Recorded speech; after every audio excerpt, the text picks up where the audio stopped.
2019, as detailed in the prior mailing. Moved by Mrs. Reed, second by Mrs. O'Hagan.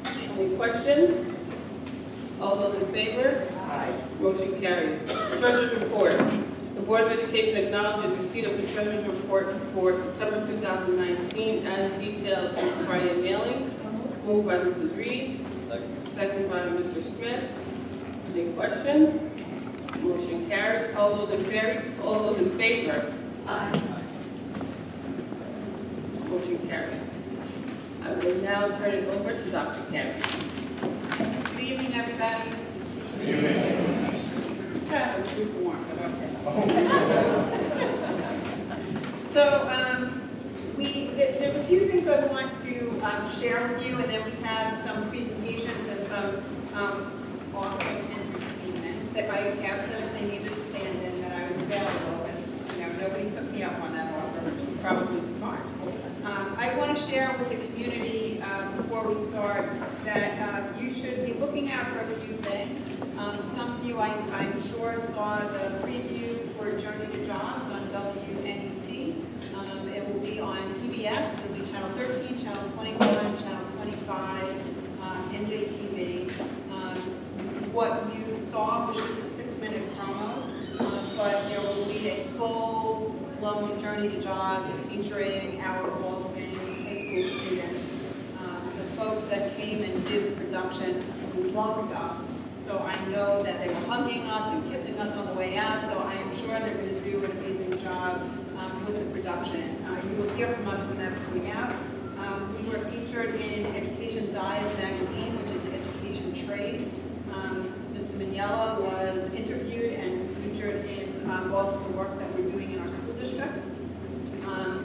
We submitted to PBS the names of 9 families, 9 parents.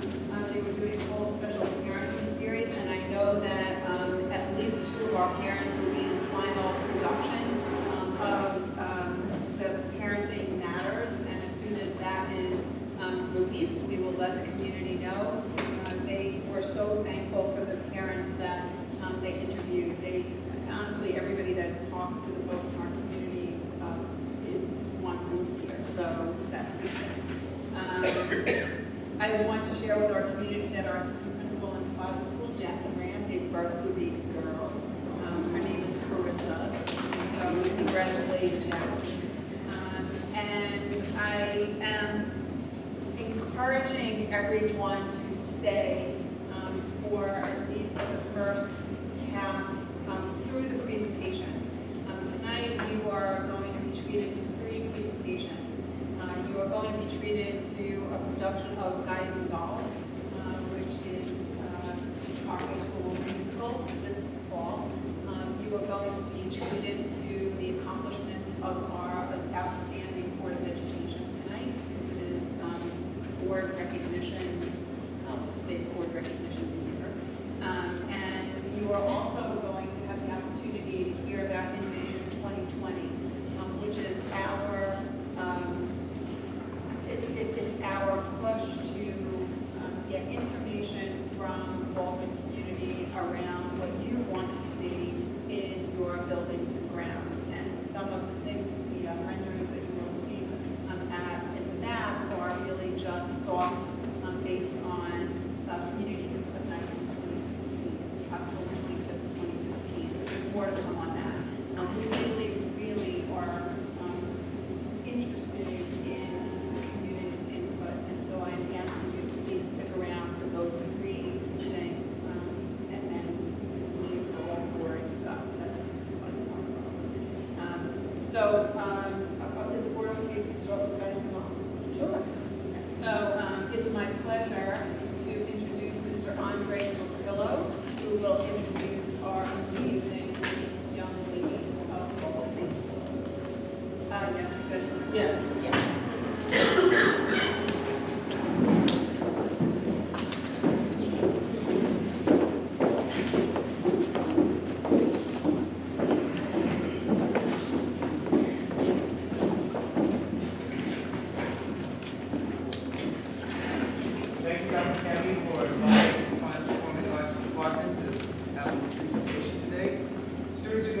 They are putting the finishing touches on their production of Guys and Dolls. Opening day is November 21st, next Thursday. So the time is short for us. It's a rehearsal day, freshman rehearsal. They're excited. They got something really amazing to show. Our program tonight is going to be led by Miss Deanna Albro, and Miss Luke Emery. Sorry, my mind's working fast. They're going to do a small preview of Commercial Impact. Without any further ado, Baldwin.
Recognition, we'd like to present this to the Board of Education. Small focus from so it will be dramatic to hold it. That's pretty well. Slide closer from each of the cast members in the production this year.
our lead then.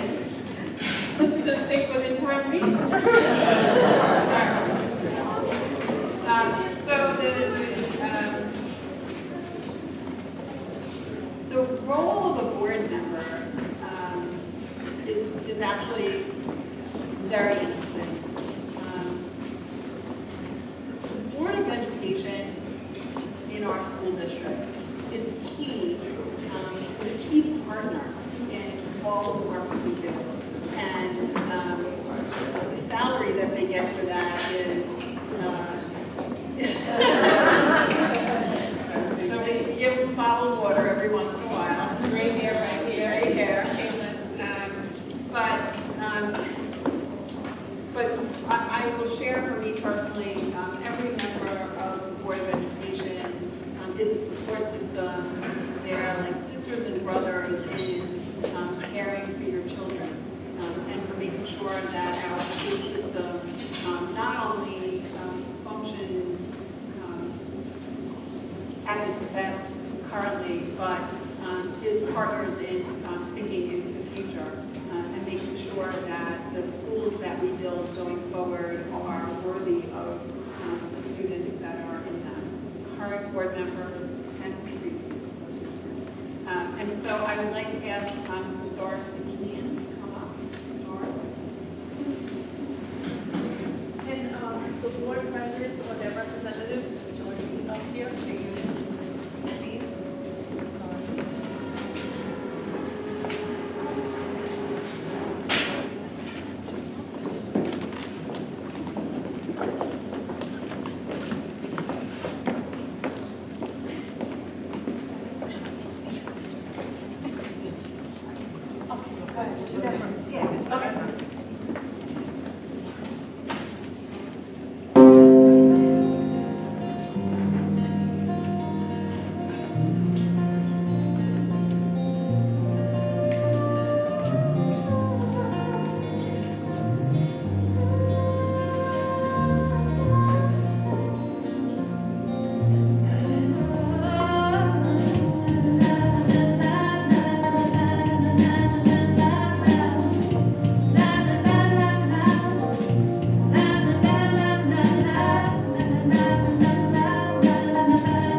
On behalf of all the PTA, I would like to thank the Board of Ed for all your support over the years.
I'm Marcy. And I'm Maritza. And we are the Baldwin High School PTSA co-presidents. We'd like to take this opportunity to thank the board for our innovative spaces throughout the high school. These areas help prepare our children for a successful future. Your continued dedication to our children each coming year shows a level of dedication and support to Baldwin. We are innovative, we are inclusive, and we are involved thanks to you.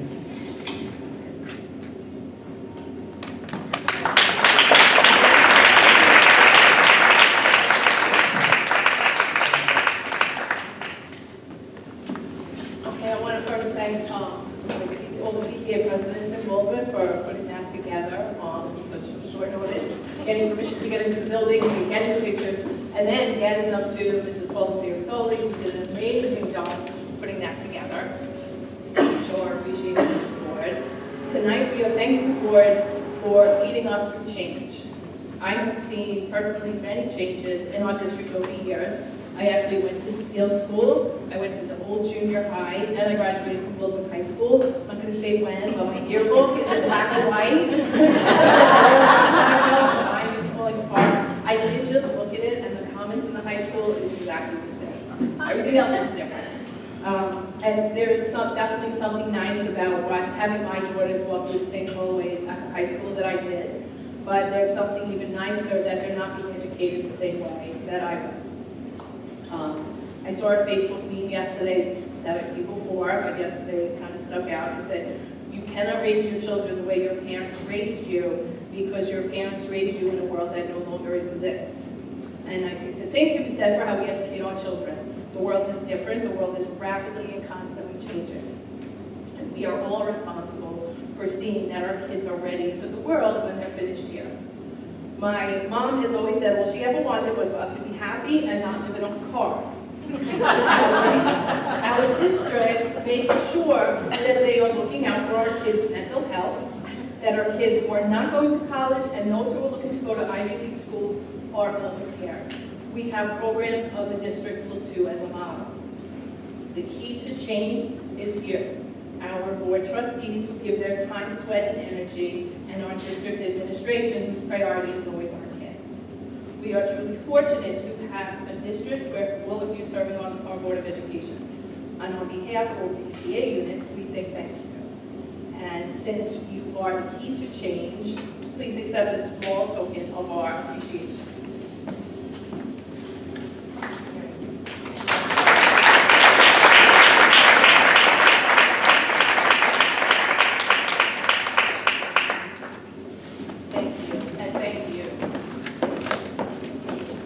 Thank you, PTA, all of you. Oh, thank you.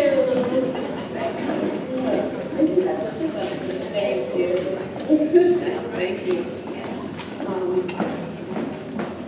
It's interesting, we're going to talk about this later, but Ms. O'Hagan, that picture that you saw, she was recently given the award for the Ever Diary Award, which talks about all her years of service as a distinguished board member who's committed more than 25 years of service.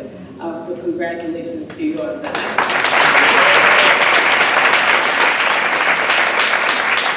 I mentioned this in her speech. Quite often as board members, we talk about this being a thankless job, and Ms. O'Hagan mentioned that it's quite the opposite. It's really us being thankful for being elected and being in this position. So I corrected myself. Like, yeah, I think I did say this was a thankless job, but you're correct. It's more us feeling thankful that you guys gave us the opportunity to be in these positions, making this impact. Definitely makes my day better, and although we work long hours and meet a lot to try to do better for the district, but it is actually a very thankful opportunity that you all give us, so we thank you for this opportunity, and that was an amazing presentation, so thank you. I don't know if anyone else wants to add on to anything, but thank you all for the quiet treat. We are thankful. On that note, you got that. It's on you again.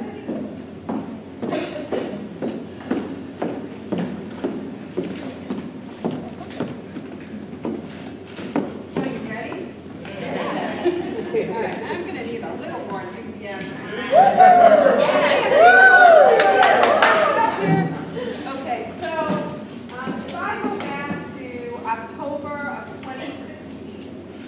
we had a community input night. And at that community input night, we asked the members of the Baldwin community, tell us what you think about what we need to do next.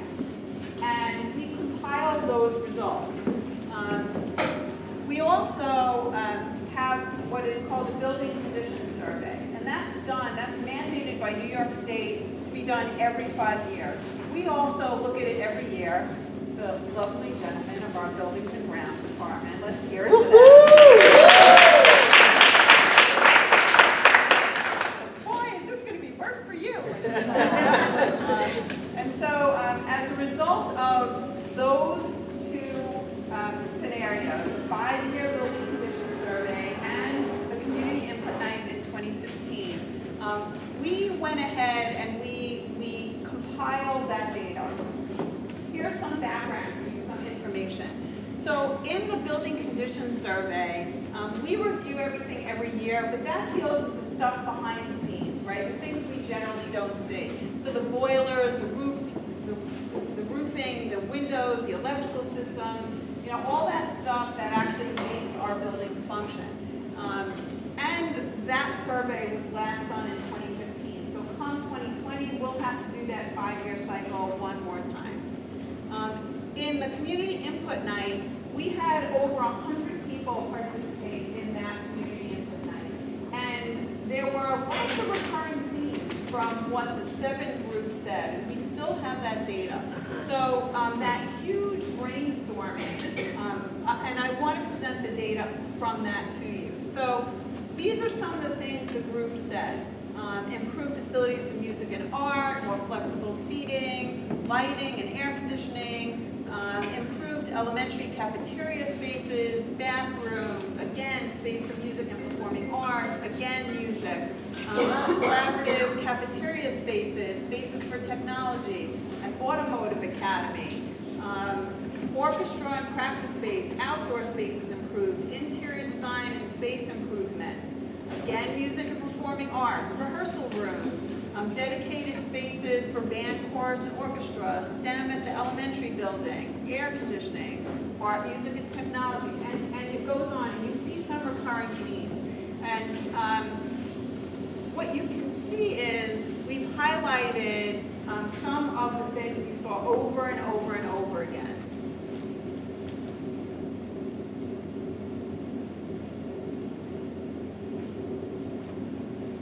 So based on that information, based on the scenarios of the building conditions survey and the feedback that we got from the Baldwin community, we said, so if we were going to look at our buildings and grounds, what's the overlapping list between those two areas? And so you will see district-wide, what we found, what our data collection said, is that people were looking for air conditioning. Okay, people were looking for air conditioning in classrooms. In order to do that, we need to update our electrical. That we can't do air conditioning without that. They're looking for corridor improvements.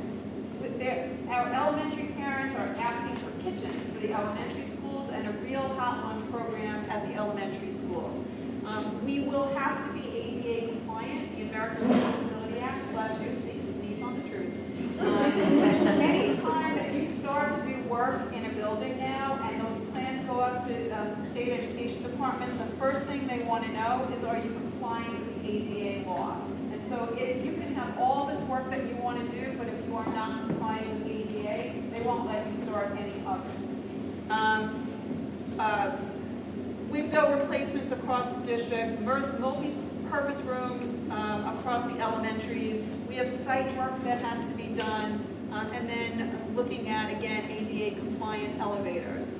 In the high school, what we are looking at are, again, air conditioning across the board, roof replacements, school entrance improvements, corridor improvements. In our high school, we have a gym and a half. I gotta be honest, for the life of me, I'm not sure what that half is for. I know that it was originally meant to be a pool. You're gonna have to get rid of me before you get a pool. I'm just saying. But the gym and a half with an award-winning girls basketball team, sports night,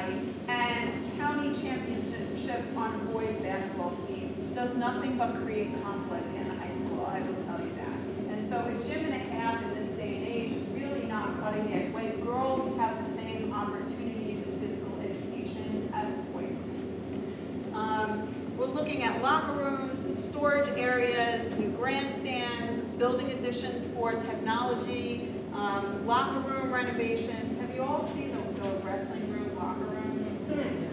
Okay. That is it.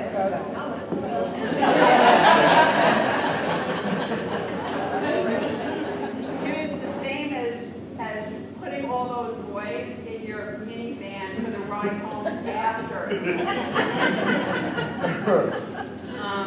And then looking at a new media center that would fundamentally replace what is currently the library. Again, at the high school, we're looking at a new auditorium, and what you will see is, based on the information that you gave us, some renderings around that, given the space. Again, window replacements, a home and career building addition, new field lighting, turf fields, new parking lots, and restoring the mural in the commons. At the middle school, we're looking at, again, air conditioning, roof replacement, ADA compliance, turf fields, repairing the brick facade, window replacements, and the gym HVAC units. At the elementary schools, again, air conditioning, roof replacements, a kitchen addition, cafeteria serving lines at Brookside and Steele. Everybody gets a kitchen, but certain buildings needed certain other things that not everybody needed. And elevators at Steele and Schubert, window replacements, multi-purpose spaces. You know that STEAM program that we have and all of that, you know, space for that to be home. And then new parking lots. And so these are some examples of some of the renderings that could be, okay? So this could be entrance to the new Fine and Performing Arts Center.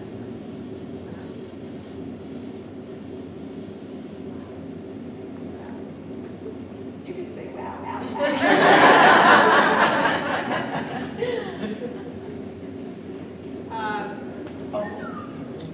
Raise your hand if you love it. So as designed, as these renderings go, this new Fine and Performing Arts Center has room for almost 1,500 people in it. The current auditorium as is has about 500. And I will say that in anticipation, but we've been talking about this for years, and I will say that one of the questions that Mr. Press brought up when he was on the board was what happens in the event that you have a show that there aren't 1,500 people to show up. The last thing you want to do is be in an auditorium 2/3 of it are empty. And so we figure out a way how to partition that so that it makes it look smaller, or it makes it look larger. And so, and I really don't want to, I am so superstitious, and so I don't want to say it out loud, but you know, in the event during graduation that things don't exactly go our way on a particular day, it is possible then to pull this big sign. So over here, what's pictured.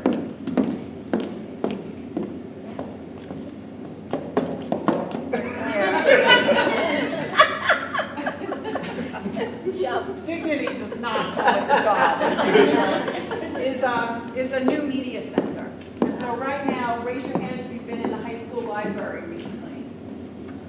Yeah, that is not a library for 2020, I can tell you that. And so the idea here is a brand new media center. It is an addition as proposed onto the high school.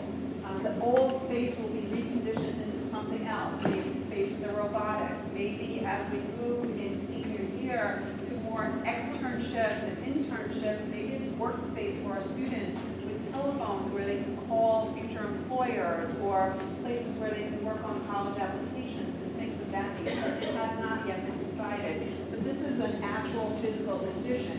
The Fine and Performing Arts area as designed is an addition onto the high school because the space as it is not big enough to do what we were hoping to do with it. That's what it might look like from the outside.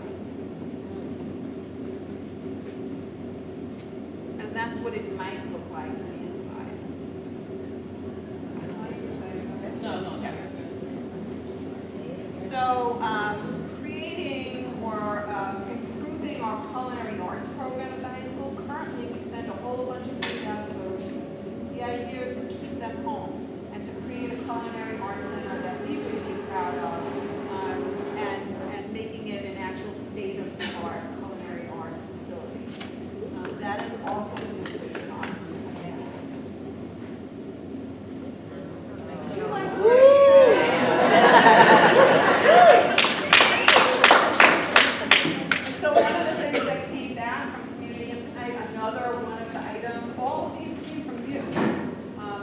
was you wanted a new field, and you wanted a turf field, you wanted a new track. And so this is an example of a rendering of what that might look like. New stands, new press box. That's a rendering of a possible other gym. As it is proposed now, this is also an addition onto the high school, and so the high school would have 2.5 gyms. Half necessary. Girls, get the new gym.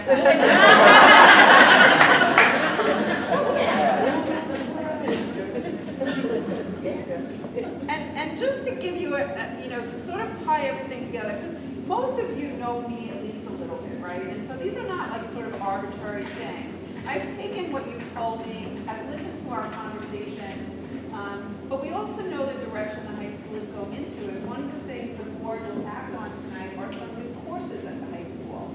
And there is a proposed new academy that the board has been evaluating. And so one of the things that we're talking about in some of the proposed courses that is as part of the agenda tonight is officiating courses, officiating in volleyball and soccer, so that our kids can be officials at those games. Not only are they learning the skill, but they're able to make money. And so the small gym, the half gym, would be a place, for example, for those courses to take place, right? So we're not using up the big gym space, but we're creating a space for more authentic, state-of-the-art type of coursework at our high school. So that might be a new high school entrance. And built into a lot of these things is safety, right? So when we talk about the entrance, there's something called a man trap. It's not for us girls that want to trap. So it's an enclosed space where you would walk through the first door, and you would have to check in with security before you were let into the second door. And so built into this front entrance takes into account the issue of security. I will share with you too that the idea of air conditioning, while for some people is very controversial, and I understand that, I will share with you two things. The first thing I'll share with you is that it has been warmer later than ever. The first 6 weeks of school has been very hot for the last 2 years of school. But almost more importantly than that, if you go to the high school, if you go to most of our elementary schools, in the hot weather, the windows are open. I can tell you, I can walk through the windows on the first floor of the high school. So we have the doors locked, we have the kids wearing ID badges, but yet the windows are open and you can walk through it. And so there is a sense of, how do we make sure that we control the climate so that we also control security as well. Elementary school cafeterias, that was resounding from what we heard from our parents. And so each elementary school would get an addition that would be a kitchen and a cafeteria. That might be what it looks like. If you know me, you know those tables will not be rectangular. And then in each elementary school, what we heard from the community as well is they wanted a space for innovative learning. And so we're calling them innovatriums, but it would be a space for the STEAM program or a STEM program or maybe a future robotics program. Whatever kind of space we needed, this open air, flowy kind of contemporary space. And every elementary school would be slated for one. And so this is where you guys get to participate. Let me share a little bit about the process the board and the administration is taking. These are the things we've heard from the community. There is nothing set in stone at this point. So before we go forward with this Innovation 2020 proposal to the community, we are really looking for the community to give us feedback. And so I am going to ask you all to start tonight by giving us this feedback. So we are using something called Thought Exchange, which is a place for all of us to basically have a conversation, and for us in the background to see what the community is saying, for you to give us your actual feedback. So I'm going to ask you, yes, to take out your phones. And if you don't have a smartphone, I'm going to need to see you now.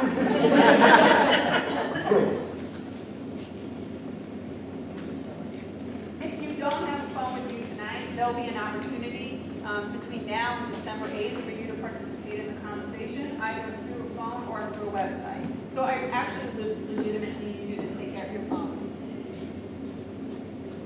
Okay, before I go to that, do you have any questions? Yes? I saw the track, we're gonna be lights on the track. No, I knew you were going to ask me to try. Every new track, We have some special interest in that. That is for the community to tell us. As it stands currently, there are not lights on the track. There are lights to light up the track, but not to make it, not for night games at the current moment. These are the kinds of things we want to hear from you guys. Yes?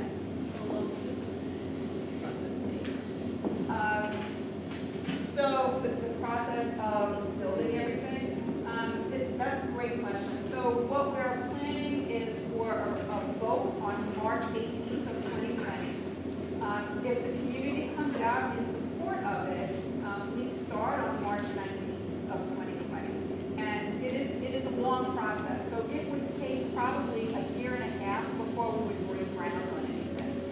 We have to do any kind of design work and all that. It all goes up to state ed. Your echoes at state ed a lot these days. But once it goes up to state ed, we wait for the feedback. And as soon as we get the go-ahead, then we can start the work. What I can share with you is there's a lot of thinking behind it. So for example, if we started with the elementary kitchens, we wouldn't say, okay, we're going to do Plaza first, and then we're going to do Brookside, and then we're not going to do that. If we're going to do something in the elementary schools, we're going to do them all at once, so we treat all of our elementary schools equitably. We have not even gotten close to that level of detail. Right now, what you saw tonight, those lists, are lists that you gave us. The community has given us this. But we don't know that that's the final list. And that's why between now and December 8th, we're really looking to the community to give us feedback. If there was something that wasn't in there that you think we need you to tell us. If you think it's too much, we need you to tell us. If you think that it was equitably distributed and that we hit it on the nose, we need you to tell us that. And based on what we hear between now and December 8th, then we'll roll out a final, this is what we're proposing to the community. And then quite honestly, we're going to need your help. We're going to need your help if you support this to go out and get everyone who you believe is willing to vote yes to come out. Because this is big. But it is in line with the direction the district has been moving. People refer to us as a progressive district. Everywhere I go, they know the tagline, we are innovative, we are inclusive, we are involved. People that I've never met before know this. And so this is really sort of the next phase of something that's already been happening inside the building. Yeah. As far as the land sacrifices that we made in order to build these extra structures, the land sacrifices that we made, are they looking at changing parking around, green spaces, or like how are they looking to? So we lose a little bit of parking at the high school by when you first come into the high school, but we are trying to figure that out. You gain parking on the other side where the new gym will be. There are currently 10 tennis courts. It goes down to 8 tennis courts. But everyone tells us we don't need 10 tennis courts, and so it's okay. As designed, I think it's very good use of the limited space that we have.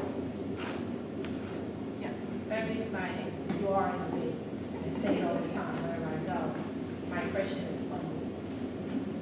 How are we going to pay for all these factors? So right now, there is no price tag on this because I don't know what the final version is going to be. You guys are going to tell me what the final version is going to be. It's only 3 places it can come from. And one of them is not your regular, your tax, the on budget. Once the tax cap was enacted, no way anymore to do any of this, not a single one of this. It's not possible, unless you want to lose, 50 teachers a year. It's not possible anymore. And so we have our application into the Smart Schools Bond. I could have had 3 kids by now on how long it's taken. I'm not having 3 more kids. So we're still waiting on that, but that is part of the funding.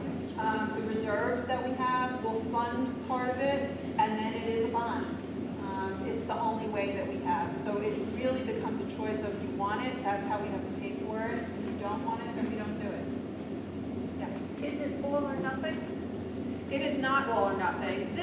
What you saw tonight is based on what the community told us they wanted and the building condition survey. So this is as big as it could possibly get, but it can get smaller. But when it goes to vote for a bond, it's going to be all or nothing. Whatever's decided before that, It's all or nothing. it's all or nothing. Yeah. Yes. This looks beautiful. I'm involved in both the high school and Meadow Elementary. My concern is that with Meadow Elementary, groundwork has been something that we've been anticipating. And I know that the fall was the time to be putting out bids for contractors and such. With the new idea of expansion for, let's say, the kitchen, hopefully, right? Will that put off the groundswork? The second part of the question is anticipating that Meta would need to do extensive fundraising to actually get new playgrounds. All of our playgrounds are outdated, under whatever. Is that something that we can push forward through this as well, or does that have to stay outside? So it stays outside. The history of the district is the district has never paid for playground equipment. It's always been fundraised. Okay. So, And the groundswork wouldn't get pushed off for? no, that work at Meadow is going out to rebid Okay. very shortly. Awesome. Air conditioning sounds good. Oh, yeah. Secure windows. Listen, I'm going to tell you, the air conditioning can be a controversial. There are people out there that don't believe schools need to be air conditioned. What I can tell you is last summer, we had 7 summer programs. 7. And we were moving air conditioners around because we actually ran out of space. We didn't have enough space for the amount of summer programs that we had. I mean, I don't want to give you my own personal opinion, but I can tell you that it was 93 degrees in October. And what happens now is, when it was hot in June, kids were out on field trips and they were out on the playground, and like the mindset was, well, school's kind of over anyway, so, but now that it's really hot in September, you have the heat of the summer building up in the buildings, and the buildings are designed in such a way that it keeps that air in, right? So now you have heat from July, heat from August, and in September, and the kids come back. So now you have heat in September, and it's still hot in October. It's really hard to cool off the buildings. In addition, in the high schools, there were some air conditioned areas and others were stifling. So the kids would go from one class freezing and then into other classes, it's that's all good. A follow-up question in regards to resolution or nothing. So yesterday, it's voted down. March 18th, March. It's not like that date is set. If it's voted down March 18th, you bring it then back to the community to decide, or you establish the board? So that would be a decision the board would make. What I would want to encourage everyone is to bring that. When you do the bond would cover the teachers that you have been employed, like they have opportunities in the kitchen, cleaning, the culinary for teachers there. Would our budget be able to? So it actually wouldn't, and I'll tell you why. Our student population is basically flat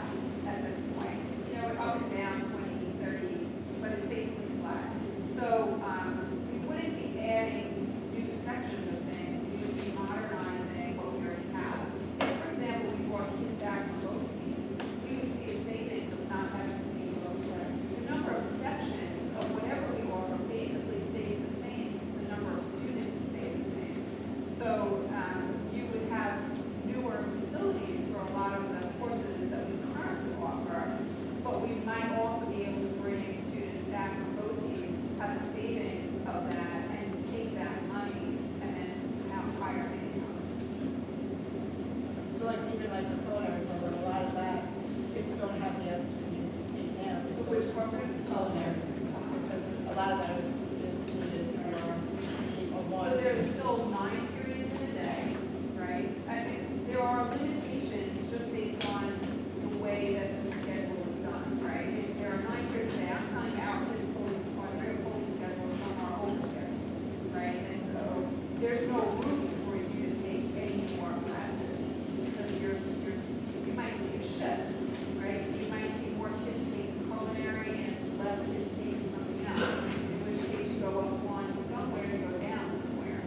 You know, all of the new courses that we will offer over the last 5 years, we've not seen an increase in FTE in the number of teachers because where one goes up, one goes down. So where we offer new courses in the English department is because we offer a different, it's a different course in English, not And it is going to go into 2016, we're talking about for total. That's the school construction, that's the what do you mean? like our numbers back in the business, are we down? Enrollment? 400 kids, are we down 300 kids? I haven't really, that's in my memory. It's down a little bit from 2016, but it's nothing significant. I know a lot of districts are on the board. That's why. Maybe I misunderstood, we talked about buildings, construction has to be compliant, and that means every school to be Most of our schools actually have elevators already, and so it does mean that. It means that mostly in places where common spaces are upstairs. So for example, in the high school right now, the library is on the 2nd floor.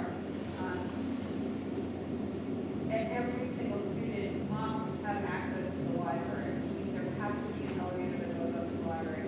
The other thing about this design is that it brings all of the common spaces downstairs. It makes the center of the school, that library, the media center, the culinary arts center, the gymnasium, everything that's center to, you know, to sort of life in the high school is now on the 1st floor. Yes. Obviously, you can't do all this work to all these buildings in the summer.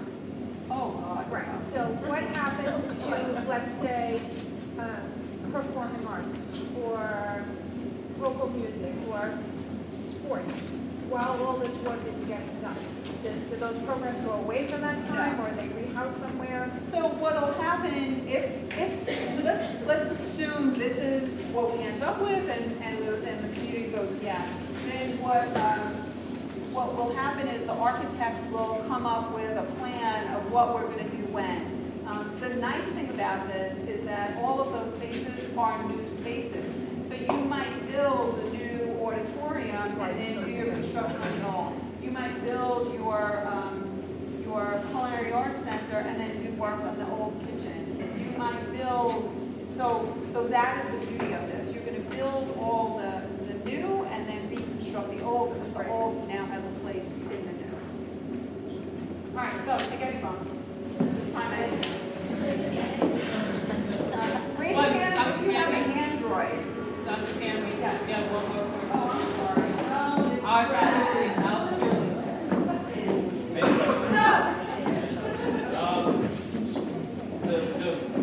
The community input that we're seeking between now and December 8th.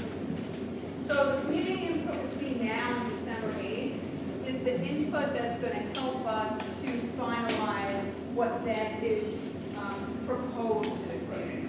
So on, you know, when we shut down Thought Exchange and we have all of this information from the community, then we're going to go ahead and we're going to say, okay, yes, these are the projects the community is interested in, and then we'll put it together, and then we'll go everywhere, share it with everybody. And we are going to ask for the help of the community to do this, because we're going to need a groundswell of positivity and excitement to get people to say, you know what, I believe in my school that it's doing this project, you know, I'm happy to help. So are there plans to do anything other than Thought Exchange to get input? There'll be information that goes home, there'll be presentations at PTA meetings. We're hoping that the Civic Association will allow us to present there. And so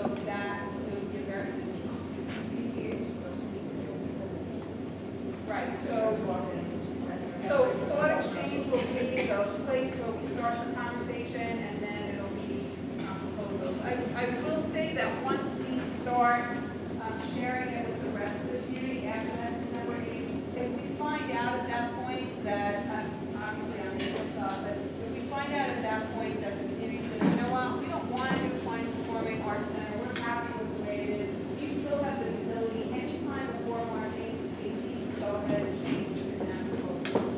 So, you know, we're going to get as much community input through December 8th, but then, and then we'll have, you know, what the proposal is, but as we go after the community, it's still altered if we find out that, you know, there isn't a summit or that, or if we miss something. So is checking this information going to be on the website? It's already live.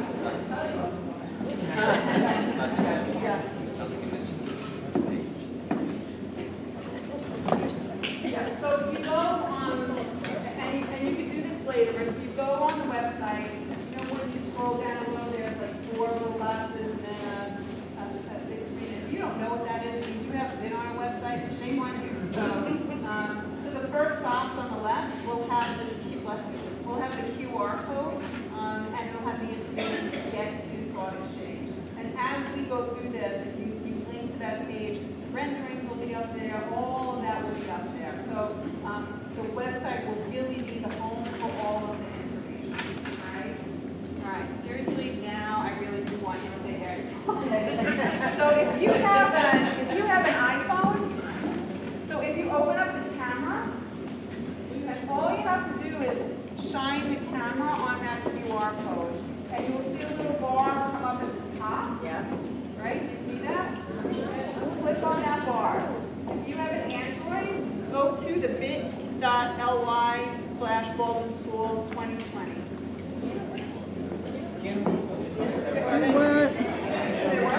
So at the very top, you will see, it will say to the right of where you are now, it says the word discover, right? So don't do this, just listen. If you click on discover, you will see what everybody else in the room said. And if you go home and you say, you know what, I forgot, I want to see what other people said again, all you have to do is go and scan the QR code, or can I have one of those papers or something? Yeah, that's right. Thank you. So you all have this, right? So you can scan the QR code, or you can go to that website address, right? And you can actually see what other people have said and the feedback that they provided. So just to sort of conclude this part, you know, we're looking to make sure that if we say we're innovative, that our facilities match that. We're looking to expand our academy. The conversation that the board is in the midst of having is the opening of a new academy. Tonight they will vote on approving a whole bunch of new courses at the high school.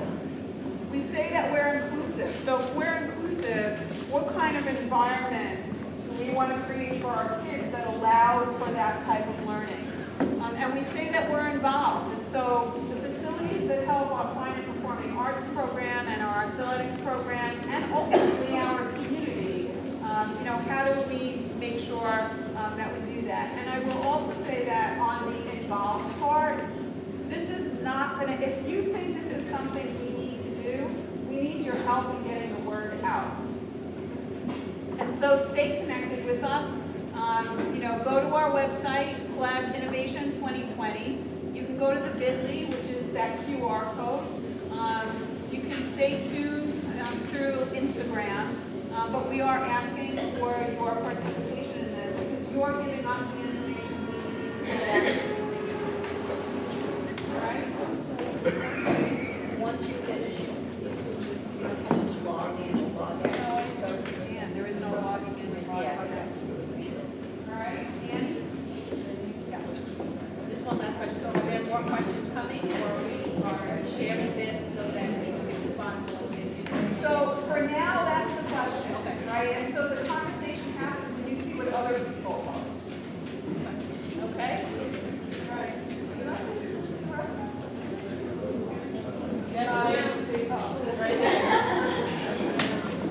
I'm doing thought exchange over here. Do you have any more of those papers? Right.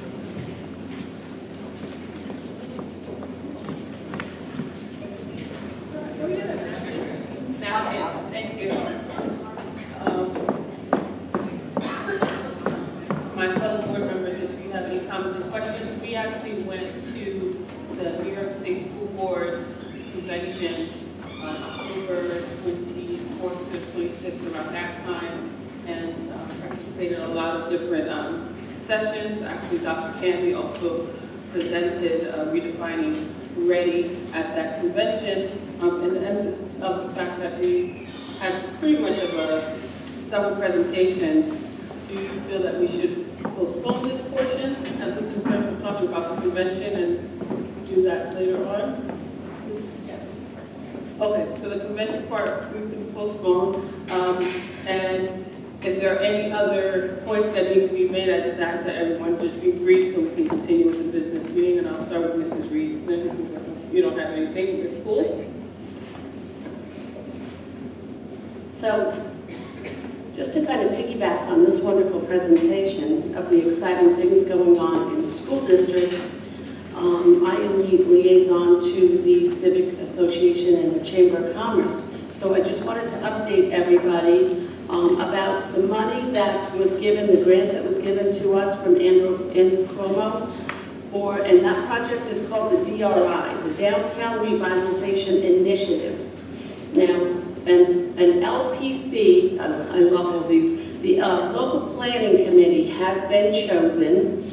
There was a meeting last week, and the local planning committee is made up of 2 co-chairs, which are usually local elected officials, members of the Regional Economic Development Council, and then other members that have been invited by the Secretary of State. I will tell you that Dr. Cami has been invited to be part of this, as well as many other stakeholders, business holders, just residents of our community, so they can be a part of deciding what happens with that money.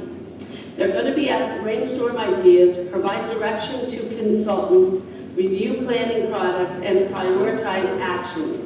The objective is to have a final plan to submit by the end of March. March is a big month around here.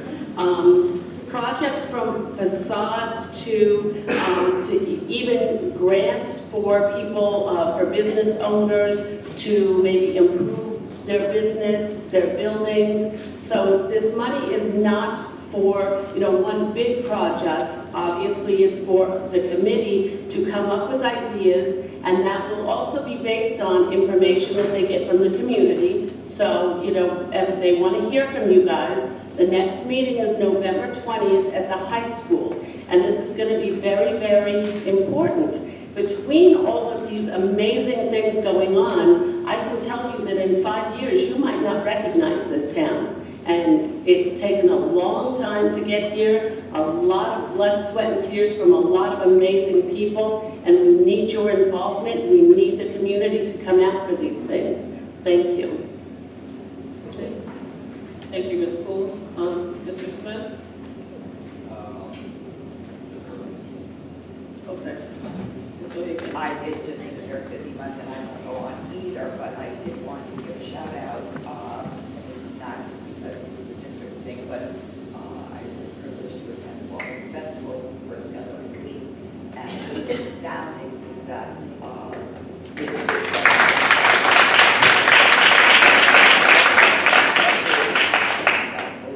Who spearheaded the effort, and it was just great. It just brought everybody together. It was a huge chance. Thank you. I'll also just be brief. I attended the Reimagining Readiness for Parent Students for Life After Graduation session on October 29th, and the presenters were Leon Goldstein, president of Bard College, and Ray McNulty, who's actually working in our school district now as a consultant, presented, and Randy Weingarten, president of American Federation of Teachers. I'll send my notes around because I thought it was a phenomenal session that talked about our students really being taught for jobs that don't currently exist. It goes around a lot of the conversation that we've had in the presentation that you've made, but I think it's important just to see my notes for that because it's just helpful information. And the thought exchange was there. Quite value. Yes, which was Dr. Kat's idea, so that was quite comical. That they're just stealing a lot of golden ideas at these regional events. So on that note, we'll continue. Next, at this time, we'll ask for comments and questions from our audience. You would need to state your name and address. You'll be given 3 minutes to state any questions that you have, and you can direct your questions to me. You will not be able to have any conversation relating to personnel items or mention any staff or individuals in your comments. So on that note, does anyone have any questions? Go to the mic. Yes. Oh, Mr. Press. No, Mr. Press, you cannot go to the mic. I need to ask you to go to the mic. This is fun having you at these meetings on the other side. Much easier, I don't have to do. Put it on. Got it on. Just talk loud. No. Just give it a second. A second while we're there.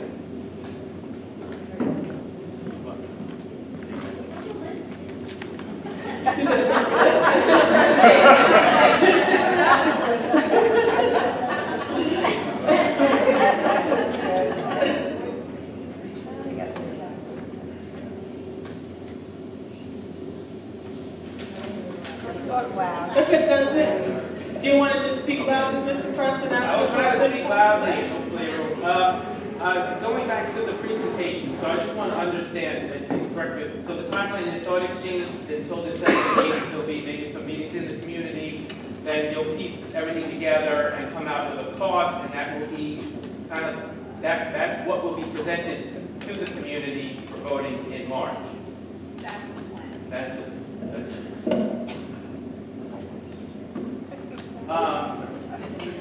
so my concern is that All efforts to silence you.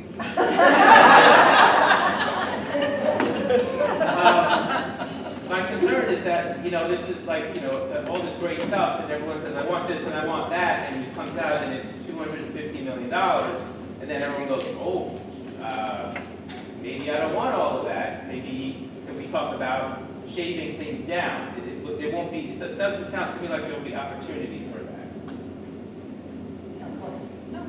Oh, yes, absolutely.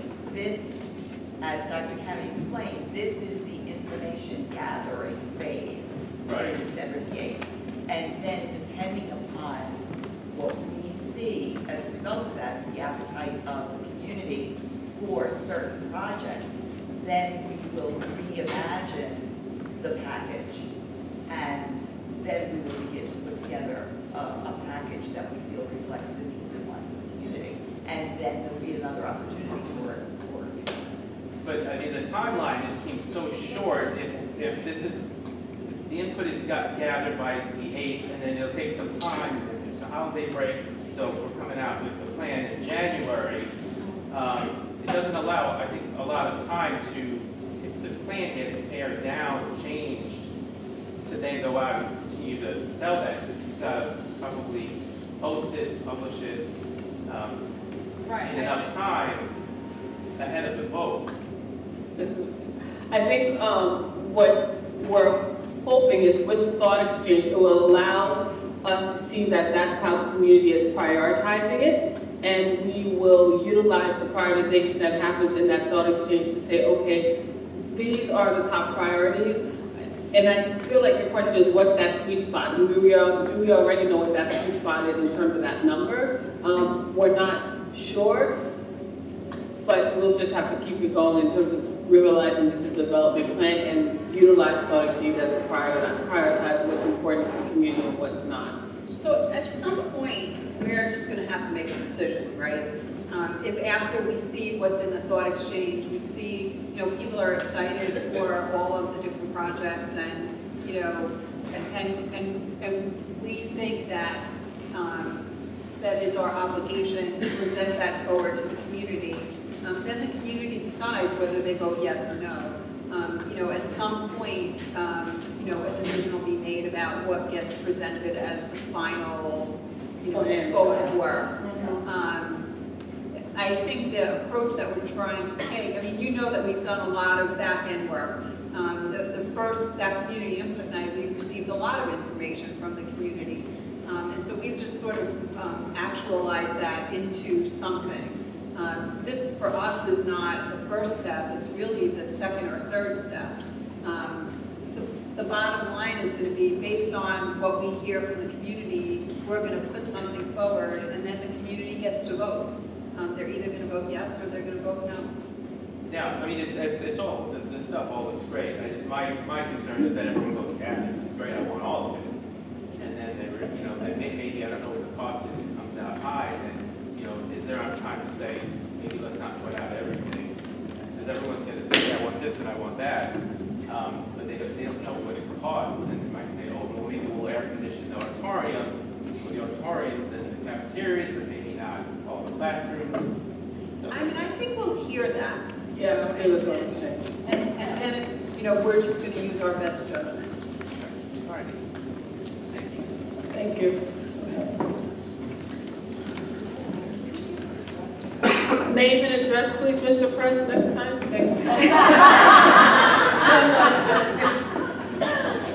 Okay, it works. Sorry, Joel. Karen Montalbano, 2611 Park Avenue.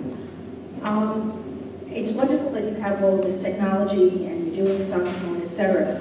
But there are a lot of people in the community that may not get to the phone, may not get to the website, may not know about it. I know you'll be able to reach out to the schools. You have those opportunities through virtual backpack. But what about a person who doesn't show up here, who is a resident, who will be voting on this and needs to see what it's about besides just when they hear that bottom line dollar line? What kind of outreach are you going to do? You can answer. So what the plan is, we actually have a whole timeline. We will reach out to the Civic Association, to the Chamber, to Rotary, to the PTAs, and our plan is to go out and actually share that information with as much of the community as we can get to. There will be mailings to all of the homes. The first mailing will have that QR code and the website, so people can go on and give us their thoughts. But it'll be a combination of the conventional and the use of technology. So, you know, we're going to hit all ends. Okay, because I had a concern, I know that some of the outreach that you would do, but there are a number of people that wouldn't have been captured that in some of that. Okay. Thank you.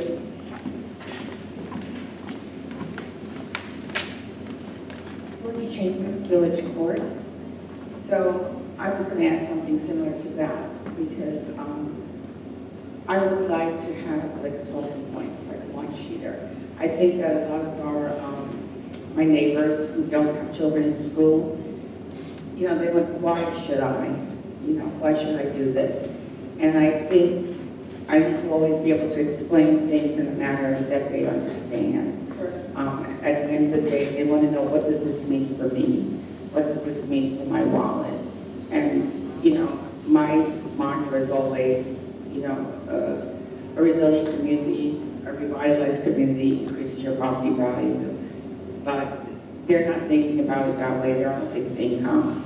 They don't want to see their taxes go up. So definitely just the one pager with a very basic talking points would be helpful. The other thing is, I was at New York State PTA convention last weekend, and you know, we just hear it all the time. New York State is owed $4 billion. Like, we need that money. What can we do? Is there anything we can do to help get that money, to help pay for some of this? $4 billion is a lot.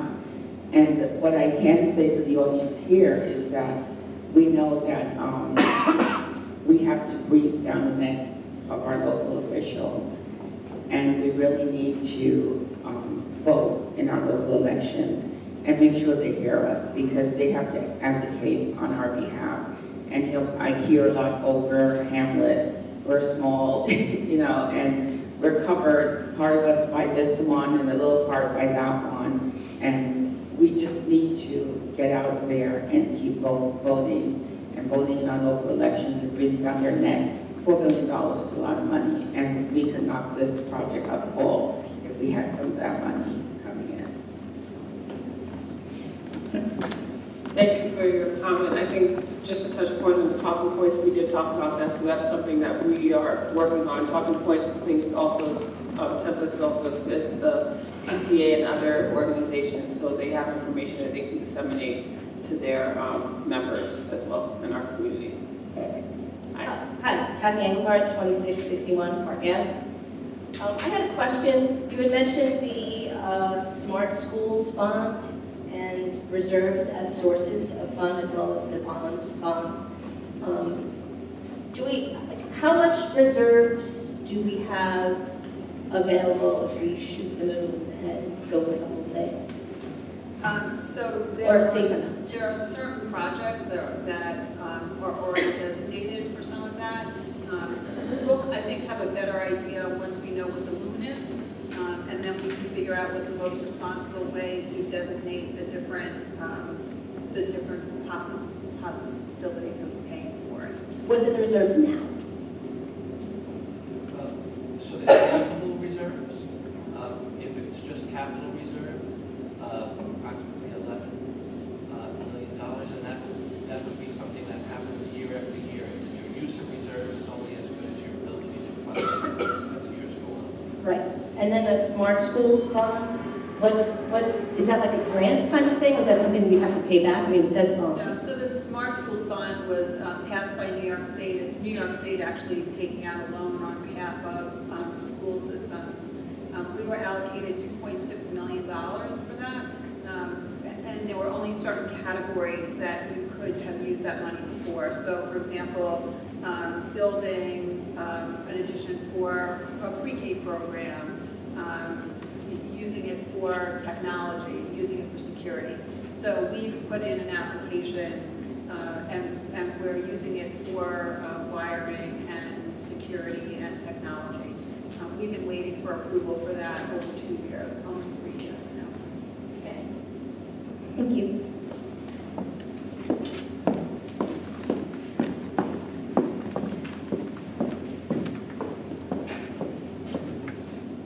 Dana Marchando, 863 Grand Terrace Avenue. This has nothing to do with that. As a result of the festival, we raised a little bit of money, not enough to fund all of this, unfortunately. But we would like to put 2 scholarships aside for graduating seniors who have community service outstanding. And I was wondering if you would accept those. Of course. Make it official. Okay, thanks. There will be 2. I mean, yes, obviously there's a process to do that. Right, there's a process. If you submit a letter to the district clerk, to the Board of Education, and then it gets put on as a resolution for acceptance. And then come And up then with whatever the criteria. criteria are, that would have to go to the high school, and that goes to like the scholarship. Right. Okay, thank you. Thank you.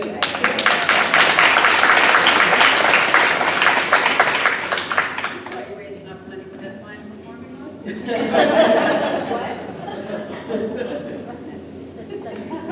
Performing arts center.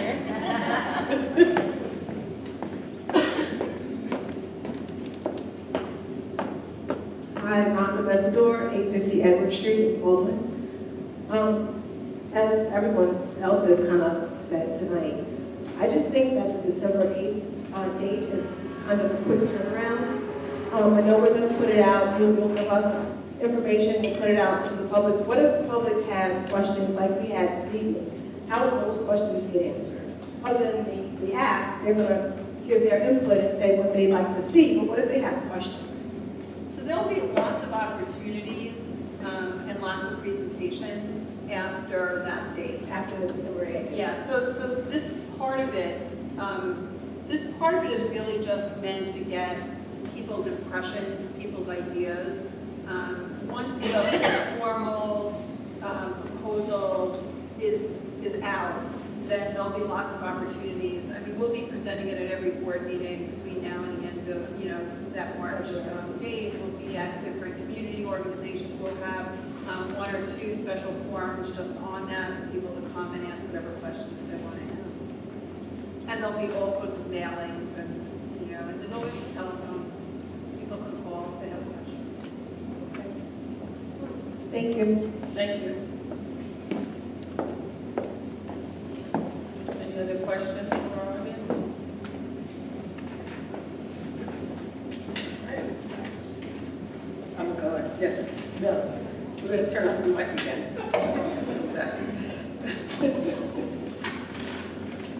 All right, thank you everyone for your comments. All right. The Board of Education approves the personnel actions report for the November 13, 2019 Board of Education meeting as detailed in the Friday mailing. Moved by Mrs. Reed, second by Mrs. O'Hagan. Due to the confidentiality of this item, it will not be discussed in public. All those in favor? Aye. Any opposed? Motion carries. The Board of Education approves the recommendations for services of the Committee on Special Education Sub-CSE 504 Committee and Committee on Preschool Special Education in September and October 2019 as detailed in the Friday mailing. As addended. Thank you. Can I get a motion? Moved by Mrs. Reed, second by Mr. Smith. Again, we cannot discuss this item in public. All those in favor? Aye. Any opposed? Motion carries. The Board of Education approves the home tutoring and special education service reports as detailed in the Friday mailing. Moved by Mrs. O'Hagan, second by Mrs. Dreska. All those in favor? Aye. Any opposed? Motion carries. Board of Education accepts a donation with thanks of indoor recess games in the amount of $94.36 from Deborah Duria to be used. Deborah Duria to be used by the students of Clark Schools during recess on indoor days as detailed in the Friday mailing. Moved by Mr. Smith, second by Mrs. Reed. Any questions? Thank you very much. All those in favor? Aye. Motion carries. Yes, I know. Thank you. As Board President, I am calling for consideration of the business items in tonight's agenda as consent items. This includes items 2 through 14, business agreements, special services contracts, and obsolete items. Are there any items members would care to withdraw from consideration under the consent agenda for further discussion and separate vote? Do I have a motion to approve the consent agenda, including business items 2 through 14? Moved by Mrs. Schools, second by Mr. Smith. All those in favor? Aye. Any opposed? Motion carries. Do I have a motion to approve items 2 through 14? Moved by Mrs. Reed, second by Mr. Smith. All those in favor? Aye. Any opposed? Motion carries. Thank you.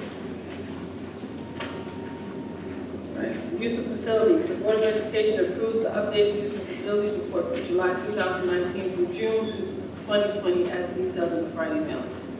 Moved by Mr. Smith, second by Mrs. Reed. Any questions? All those in favor? Any opposed? Motion carries. The Board of Education approves the following resolution. Whereas the Baldwin School District has an approved annual professional performance review plan in place effective for the 2019-2020 school year, whereas the district has submitted an undue burden independent evaluator hardship waiver application to the State of Education Department since compliance with the independent evaluator requirement would create an undue burden on the district. Now, therefore, be it resolved that the Board of Education hereby approves and ratifies the district's November 14, 2019 submission of the undue burden independent evaluator hardship waiver application to the State Education Department. Be it further resolved that the Board hereby ratifies the execution of the hardship waiver application by the Superintendent of Schools and the Board. Moved by Mr. Smith, second by Mrs. O'Hagan. Any questions? All those in favor? Aye. Any opposed? Motion carries. New courses for 2020-2021. The Board of Education approves the following new and renamed reimagined courses for the 2020-2021 to be added to our academy pathways. New courses, Coding 1, Programming Concepts and Problem Solving, Introduction to the World of Drones, Soccer and Volleyball Officiating Courses, Theater Arts 1.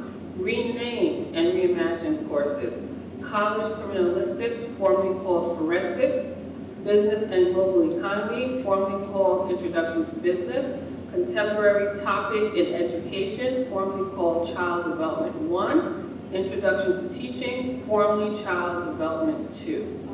Moved by Mrs. Reed, second by Mrs. Pools. Any questions? I have a question. Sure. Is that a different curriculum? Which one? Well, the rename to reimagine courses, for instance, are they basically the same curriculum and it's just a different title?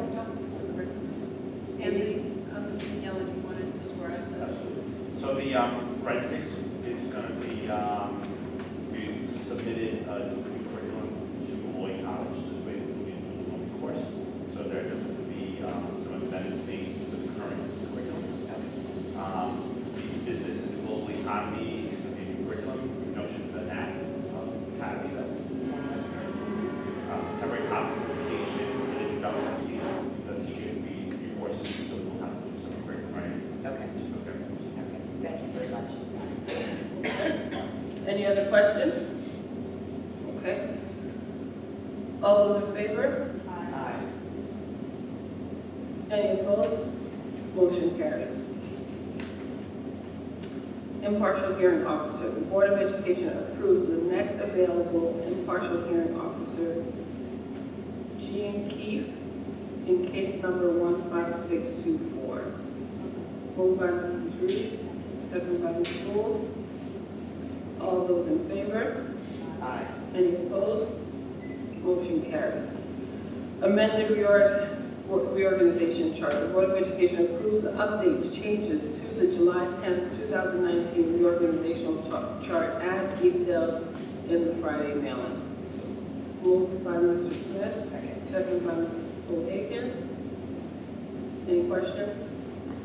All those in favor? Aye. Any opposed?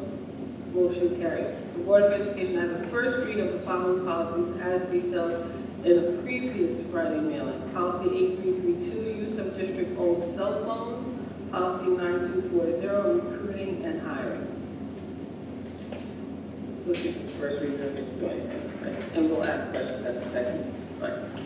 Are there any other topics that anyone would like to discuss? Other than dates, upcoming dates? Anything else? Yes? Sorry for this. I'm kind of asking this on the fly. This kind of popped in my head. This month for this meeting, we got the backup material because we said we were going to do something different. Are we, They're working on doing that online, so I'm thinking that okay, thank you. Okay, important dates. Family Fun Night, Thursday, tomorrow, November 14th, 7 p.m. at the Meadow. Concerned Parents of Baldwin has their meeting Monday the 18th at 7 p.m. at the high school. Baldwin Foundation for Education has their meeting November 18th, Monday at 7:30 in the district office. As we saw the preview for the musical, Guys and Dolls, November 21st, 4 p.m. at the high school. November 22nd at 7:30 and November 23rd at 2 p.m. and 7:30. So please support them and purchase your tickets. Thanksgiving recess is coming up. We're closed Thursday and Friday. And please check the website to look into the winter concert schedule. There are many different dates and some additional closings. In terms of school closing for elementary school on December 6th. And the next Board of Education meeting will be Wednesday, December 11th, 8 p.m. at Lennox. All right. At this time, I'd like to get a motion to adjourn the meeting at 9:48. Moved by Mrs. Reed. Second by Mr. Smith. All those in favor?